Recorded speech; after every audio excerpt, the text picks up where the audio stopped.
Chelsea, how do you reflect now? It's been a couple of days. Yeah, obviously, the group and the girls are, I guess, really disappointed. We had an opportunity to try and get ourselves into another grand final, but, Brisbane have been, a great side all season and, and won that game and have deserved the right to play in a grand final. And, I guess for us, we just reflect on our season tonight. We'll get the group together and have a look at some of the things. But I'm immensely proud of our girls this season, having 2 seasons in 1 year. It was great for us to be able to connect and stay together all year. It was really proud of their efforts in being able to get into a preliminary final and give ourselves that opportunity. Was the demand for 2 seasons in such a short space of time was just maybe the mental, physical demand? Was it just too much? Look, I think it was a really exciting thing that we had 2 seasons in 1 year, and all clubs were pretty much in that, I guess, space that they're having to do that, except for the expansion clubs. So it can be mentally and emotionally quite draining, but physically it was actually quite nice because you didn't have really a long off season and you got to train with your teammates for a longer period of time. So I quite enjoyed that. Didn't have to run on my own.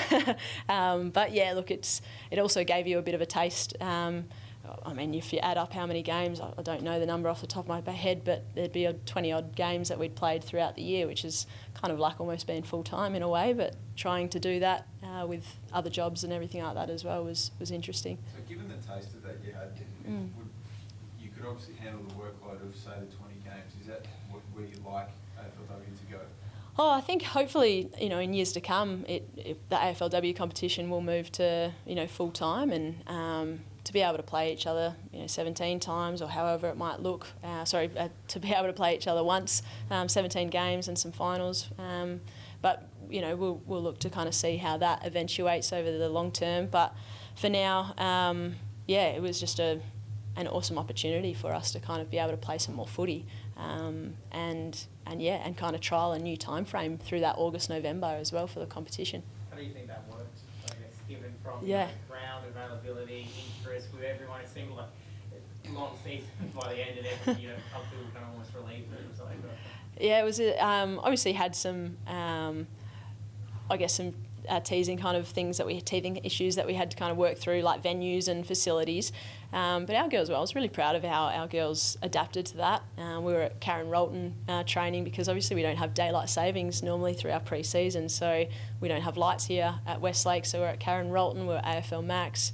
We're obviously at a new home ground with Unley, and then obviously managing Sandful men's was still kind of running and all those things. So there was lots of different ththings in that retrospect, but our girls handled that really well, and it was kind of also nice sometimes to be at different environments. It keeps things exciting when you train. I think that's something we'll have to continue to keep working through with the AFL next year and working out those facilities and venues. Do you have a preference? I guess, this time frame or, going back to summer? Yeah, do you have a preference? It's funny because, we'd obviously played so long in the summer heat, 30-odd degrees and that, but it was probably quite uncomfortable for our fans to be sitting in that heat amongst it all. So I found it was probably quite nice in this time frame, although it was strangely, being in November, we're dealing with lightning and thunderstorms and stuff last week. So it's obviously a great gap for us to showcase our women's footy off the back of the men's season in finals when no footy's on at the moment. I think it gains some extra traction. It'd be interesting to see what the data and stuff comes back with, whether that worked for our fans or not. Yeah. What was kind of the messaging from you and Doc after the game and now that you've come back and watched the footy from us with them? Yeah, I think for Doc and I, with our girls, it was very much that we were just honestly really proud, immensely proud of how they'd handled themselves. And I think I just got them to also just try to reflect on, sometimes it's really hard in the moment when something like that happens, you lose a game. You feel a bit down on yourself and everything, but it's important you kind of celebrate you as an individual and what you've actually been able to do from the moment of them walking through the door at the Adelaide Footy Club to where they are now. as individuals and as footballers and as people, they've grown immensely, and that's been the exciting part for us, in those roles, to see that happen. So yeah, couldn't be prouder of them to get themselves into another prelim and a finals series and earn that opportunity. And yeah, unfortunately, just didn't quite finish it on the day. And yeah, all the best to Melbourne and Brisbane next week. Chelsea, can I ask just a couple of questions on like some broader footy stuff? Yep. How do you feel like the state of the game is in terms of 16 players on the field? Would you like that to be 18? Do you think perhaps the fields could be bigger, smaller? How do you feel like, from an overview, the game's situated? Oh, I think it's in a great space at the moment. Like, it's, probably a conversation for the AFL, and I know they review every single season and look forward to what kind of changes they can either make to, either speed the game up or make it, I guess, less contests kind of, or congested, I guess, is the word I'm looking for. But yeah, so I guess for us as players, we adapt to every season that might throw a new rule or something to us. But yeah, at this point in time, it's quite open still, I feel. And yeah, I think the girls you're getting to see now athletes are really changing their body shapes, and they're fast, faster than ever you've seen, and they're becoming more skillful. And that, that's 7 seasons of AFLW, and it's just going to continue to keep getting better every season. So excited to see that. Would you like 18? Honestly, I don't think it really bothers me. I think what we'd probably prefer is maybe longer quarters, actually. If we were to kind of have something, because, I think our girls are capable of doing that, and we're seeing that, sometimes they are quite probably short, those quarters. So. Was it difficult to play on Friday night after everything you went through during the week?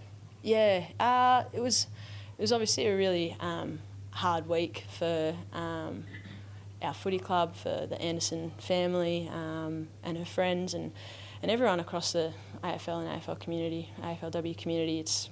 We're deeply saddened by that news, and she's a great mate and a great teammate of ours, and will forever be a premiership player of this football club. And so it was a really difficult time for us.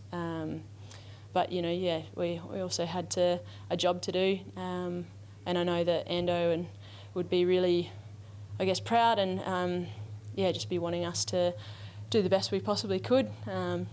She loved this footy club and everything about it, and was played a pivotal role in creating the culture and stuff that we have for one another.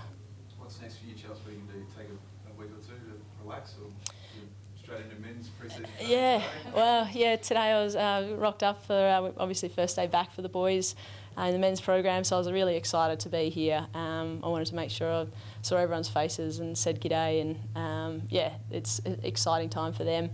For tomorrow, I think we'll fly off to Melbourne. We've got the W Awards and the AFLPA Awards and stuff, and then we'll try and see if we can get a little break in, which would be nice. Who do you like the look of today out there on the track? Oh, there's plenty to love. It was really exciting. Honestly, I don't want to start naming them because they've all done the hard work. So, it's going to be exciting. It just motivates me, actually. I'm seeing them running and going, I've just finished my season, and seeing them pre-season run again, it's quite motivating. Looking back on, obviously there was a lot of changes with the team in pre-season. What area are you probably most proud of, or you think developed the most throughout the season? I'm quite proud of probably our contest and pressure was something that we really wanted to try to work on, but more so probably just that young cohort. I mean, when you look at some of our players, like young Tia Charlton, I think I said to someone the other day, I was like, yeah, she's 22, right? And they're like, no, she's only 20. And I'm like, 20 years old, and she's, playing through our midfield, with the likes of Anne Hatchard and Ebony Marinoff alongside her. It's just exciting to see that, like, a talent like that come through. Caitlin Gould is still so very young. At one point, I think we were one of the youngest teams out there. Young Kira Mueller, she obviously just debuted this year and, was able to actually play quite a few games for us, and even in the prelims. So lots to love. Zoe Prowse was doing some fantastic aerial work for us down back as well.